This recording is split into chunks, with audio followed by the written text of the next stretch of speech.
তুমি নিজের ক্ষতি করেছো, তোমার পরিবারের ক্ষতি করেছো না।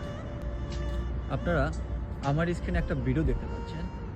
ভিডিওটা দেখতে পাচ্ছেন একজন নারীকে আর একটা ছেলে টাকা দিচ্ছে। আসলে এখানে সমস্যাটা হচ্ছে এই পুরুষ আর এই নারীর দোনোজনের সমস্যা হচ্ছে। সমস্যাটা হচ্ছে পুরুষটা নারীকে ডিভোর্স দিচ্ছে আর নারী স্বেচ্ছায় পুরুষটাকে ডিভোর্স দিচ্ছে। ডিভোর্স দেওয়ার পরে কাবিননামায় যে টাকাটা লেখা ছিল সেই টাকাটা তাকে ফেরত দিচ্ছে। তখন সেই টাকাটা ফেরত নেওয়ার সময় এই নারীর মুখে কত সুন্দর একটা হাসি দেখেছে। ওহে নারী, তুমি এই হাসিটা বুঝতে পারবে 1 দিন, 2 দিন, 10 দিন, 1 মাস, 2 বছর পরে তুমি বুঝতে পারবে যে হাসিটা দিয়ে যে আমি কতটা ক্ষতি করেছি নিজের। তুমি নিজের ক্ষতি করেছো, তোমার পরিবারের ক্ষতি করেছো না। তুমি এই হাসিটা দেওয়ার আগে বা তুমি এই টাকাটা নেওয়ার আগে তোমার 1000বার ভাবা উচিত ছিল আমি কি করতেছি বা কি করেছি।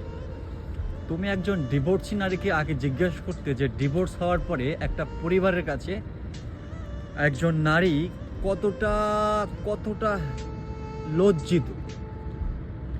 তুমি না পাবা তোমার পরিবারের কাছে সম্মান, তুমি না পাবা তোমার বন্ধু বান্ধবের কাছে সম্মান, তুমি না পাবা পৃথিবীর কোনো মানুষের কাছে সম্মান।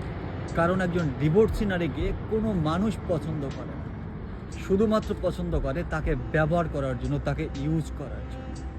সেটা তুমি এখন বুঝতে পারবে না, বুঝতে পারবে তুমি যখন টাকাটা নিয়ে বাসায় যাবে। 1 বছর 2 বছর পরে তুমি বুঝতে পারবে তুমি নিজের কতটা ক্ষতি করেছো এবং তোমার পরিবারের কতটা ক্ষতি করেছো।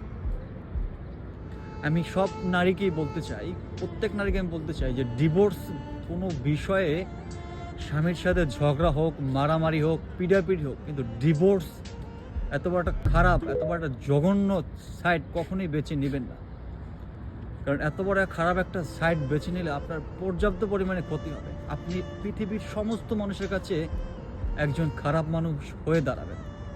কেউ আপনাকে মূল্য করবে না, মূল্যায়ন দেবে না, কেউ আপনাকে সম্মান করবে না, কারণ আপনি একজন ডিভোর্সি না। আপনি পাবেন পরিবারের কাছে সম্মান, না পাবেন আপনি পৃথিবীর কারো কাছে সম্মান।